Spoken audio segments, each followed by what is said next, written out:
In this podcast, I talk to yoga and meditation teacher Roopa Rani. She's a management consultant and has worked in multiple industries for over 20 years. She lives in Pearland, Texas with her husband, 2 sons, and a dog, Dhruva.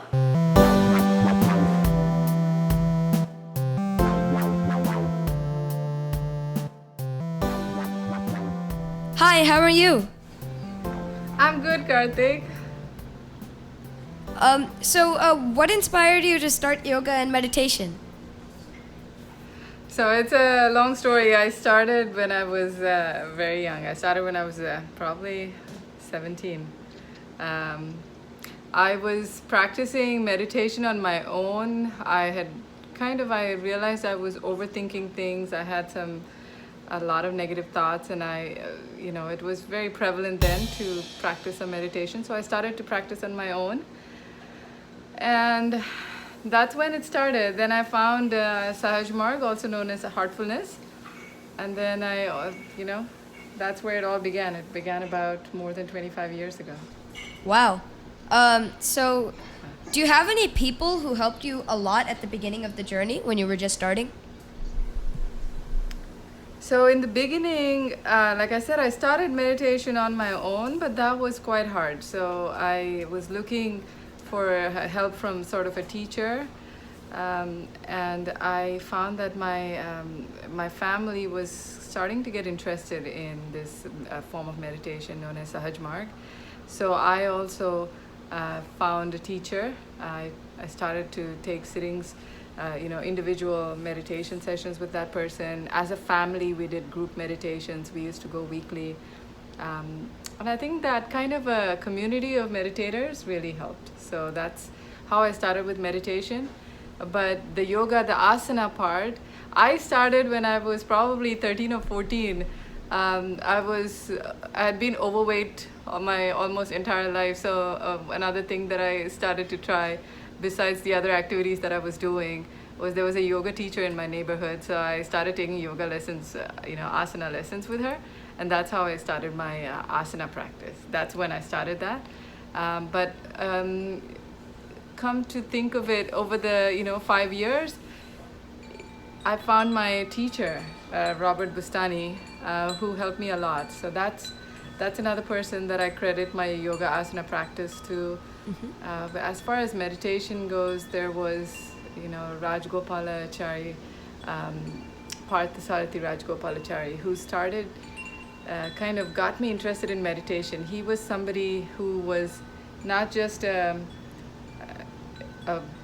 very successful executive, but was also practicing spirituality side by side. And he was really influential in keeping my interest in meditation, because I could have just, many times I've lost interest, but thinking about how he continued to practice throughout his life, and even after he achieved a certain amount of mastery, continued.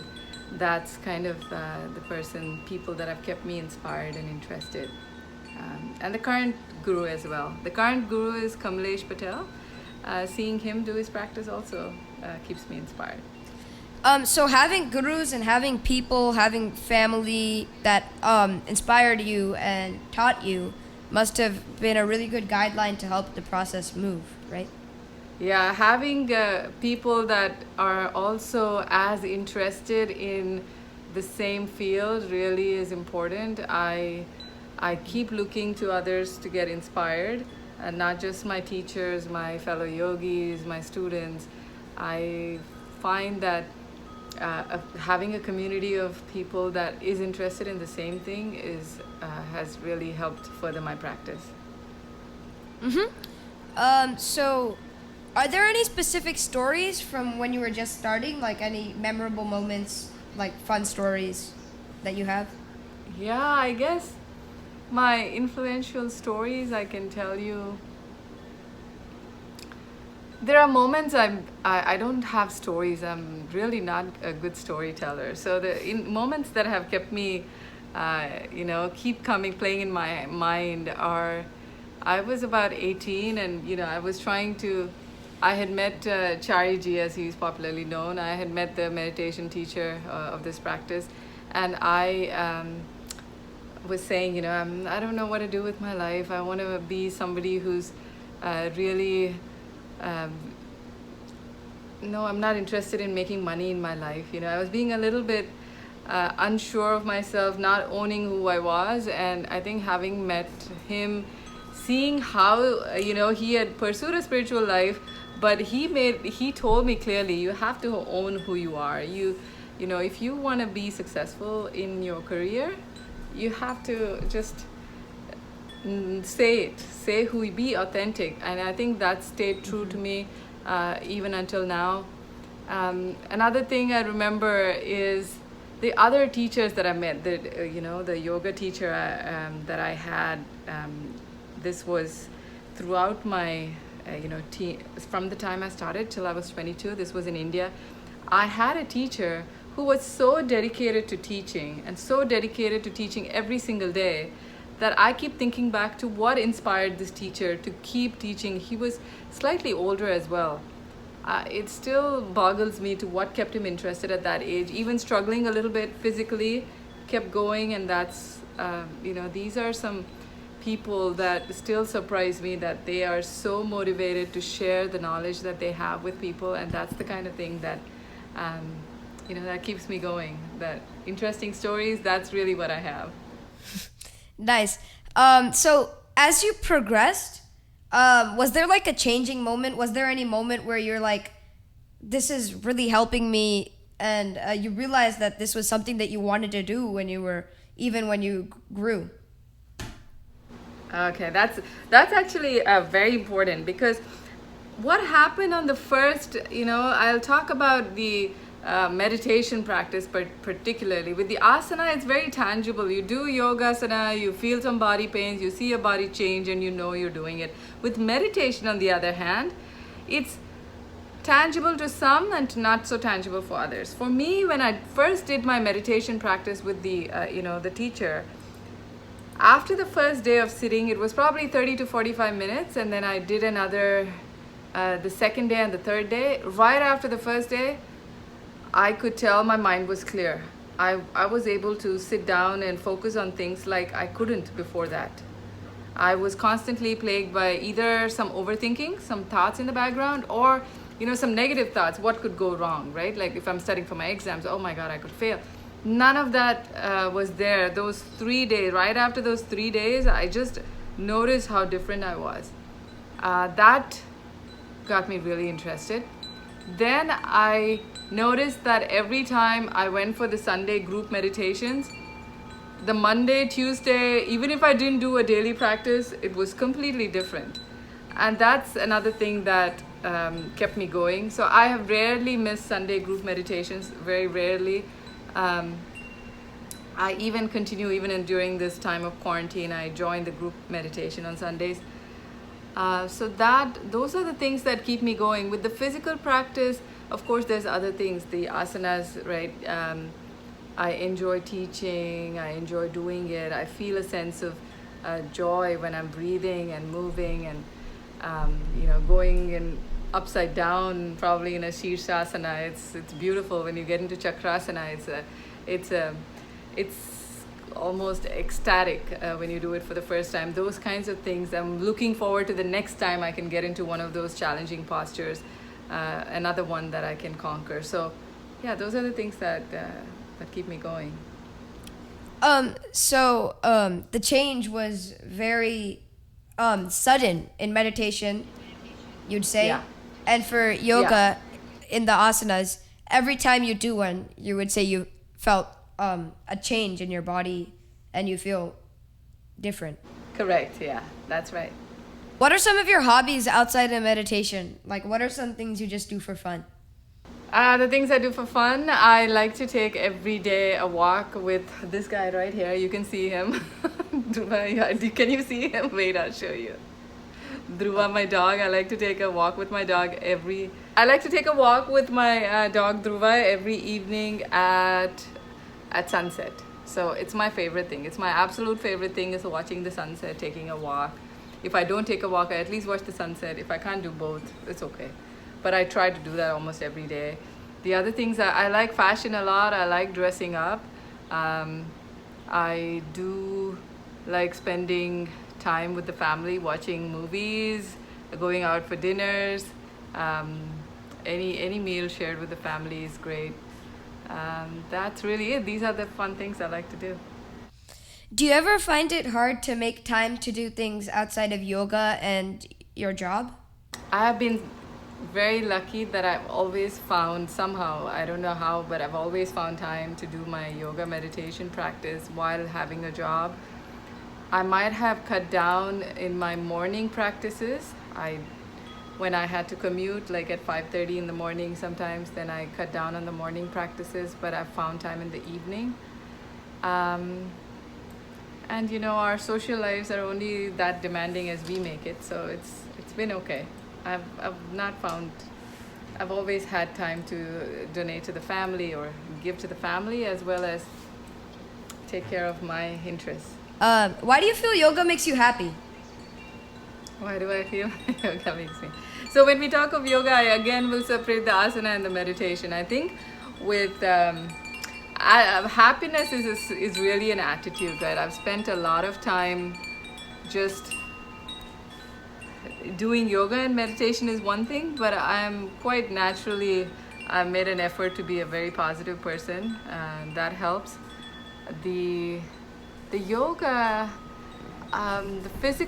being physically active also has helped with just maintaining a positive attitude. I think that's really important. I do recommend that with all of the students that I meet who come for meditation. I do insist that they do some sort of physical activity, whether it be yogasana or anything else. But with meditation, I think being really comfortable with who I am, accepting my flaws, being proud of everything that I'm good at, that really helps in being happy. So do you encourage it if kids wanted to start yoga? Do you encourage that a lot? Yes, absolutely. So I think yoga, that is the asana and the meditation, I encourage that at any age, especially with young kids who can even just barely, just walking. They can do some sort of with their moms possibly or dads. So yeah, absolutely. Kids and even kids who are 60 years old can start. Kids at any age. So any age Karthik, can you start. got that, right? Even the little kids can start. Yeah, as long as they can walk and they can pay some attention to you. So not maybe in a class, because I can't, a teacher cannot, if they can't follow instructions, it's hard. But if they can do it with their moms, just, lie around, do whatever the mom is doing, a mommy and me kind of yoga practice, definitely. Absolutely. So it's fun to do. Do you ever try to encourage your kids to do yoga? I am getting Vishnu interested. He's interested. He's doing some skateboarding lately. He's gotten really interested, and he knows that yoga is great for core strength. So we are yet to get on the mat together, but it will happen this summer before he goes off to college. With Narayan, he has shown no interest, so I don't know when that'll happen, but I'm hopeful. So how extreme do you think kids should go? How far should they go if they were to practice and learn? I think for every person, it's really what their tolerance for any kind of practice is. So both yoga and the meditation part of it, I think when the interest comes, it's undeniable. You cannot stop yourself from doing what is interesting to you. So approaching that with as much interest as you would do anything else in your life, that's what I would recommend. So another question. Does your dog Dhruva ever do yoga with you? That's a good question. Look at him. Okay, I'll show it in the video. All right, look at him. He just sits by me when I'm doing my yoga practice. He always sits by me. It's almost like he's meditating right there. He also occasionally stares at my asanas. I feel like an asana inspector is grading me. It looks like he's giving me either a 8 on 10 or maybe a 5 on 10 on some asanas. And sometimes he just sits and he stares into nothingness like he's meditating. So I call him Fur Yogi. The other part of it is whenever I sit to meditate at home, he'll come, sit right in front of me like he's my disciple. So my one and only disciple, meditation disciple, is Dhruva, the Fur Yogi. So he does do yoga and meditation asanas. He does every morning. I don't know if you know the down dog and up dog that that is taught in class. It's actually, I've seen him do and other dogs do it. So it is based off of a real dog pose. So Wow. he does. Wow. So what is your favorite thing about teaching? Okay, my favorite thing about teaching is first off, I love it when somebody new starts the practice, comes to start doing either meditation or yoga with me, because I'm excited for I'm excited for the journey. They come into the practice or come into the to do the practice with me. It is so exciting because I know that the exciting journey that they're going to start. The second thing is when there's young students. They're young, I mean anyone below the age of 25. All right, so when they start with me, I get super excited because it's something that I'm hoping they'll find interesting, that they can continue to do throughout their life, the long life that they have. I know that they are already doing something else, which is like either a physical practice or they've tried meditation. So I'd like them to experience that, what I'm doing. So sharing my practice through teaching is my favorite thing. What would you say is the drive that keeps you going? What makes you want to get up every morning and do yoga or teach yoga? The drive that keeps me going for doing yoga, the meditation, is I can see how I'm changing. I know how I'm changing. I've seen myself over the last 25 years. That's why I keep doing my own practice.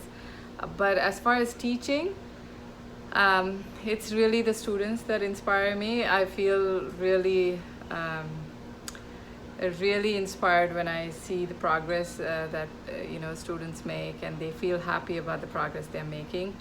And the third thing is also my teachers. When I think about how much my teachers have given me, I feel like I should give back equally as much or more.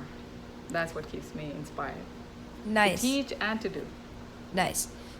Is there anybody else you want to thank? I want to thank you, Karthik. I can't thank believe you. that you found me interesting enough to talk to me for the last 30 minutes, or I don't know how long. Yeah, 21 minutes that we've been talking. I am so grateful to you for making the time to speak with me.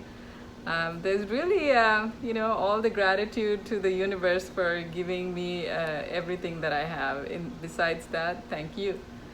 And is there anything else you want to say? Anything else? And is there anything else you want to say? I do want to say that my hope is that everyone, including you, every single person can have the joy of practicing yoga, asana and meditation, that they find it somehow useful in their lives. I know for sure it's useful, but I hope they can feel it so that they will also practice, and that's really it. Okay, I have a question. Yes. Do you like surprises? I love surprises. Okay, I would hope so, because today we have a surprise guest for you. Who is that? So this wasn't in the questions or anything that I sent you. This is one of your students who feels like your yoga has changed her life, Mrs. Geetha Korampally. Oh my god! Geetha.